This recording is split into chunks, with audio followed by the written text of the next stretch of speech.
Eto, abiso naman ho sa mga motorista, mga kabrigada. Aba, meron ho tayong namumurong rollback.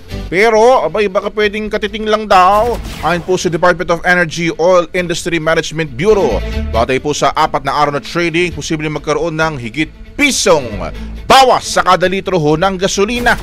Meron naman ho mga kabrigada, 0.50 centavos na posible hong rollback sa kada litro ng diesel at meron naman pong 0.80 centavos na posibleng rollback sa kada litro ng kerosene.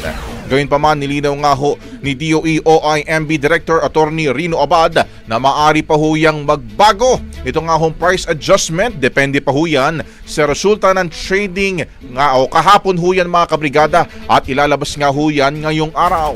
Mababatid ang rollback nga ho kabrigada dahil nga ho sa epekto ng paghupa ng tensyon sa pagitan ng Israel at ng Iran. Araw ho ng Lunes, i-anunsyo ang official price adjustment at araw naman ho yan ng Martes magiging epektibo. Ang bahaging ito ay hatid sa atin ng Guard C Plus with Zinc Capsule. Always protektado ang kalusugan.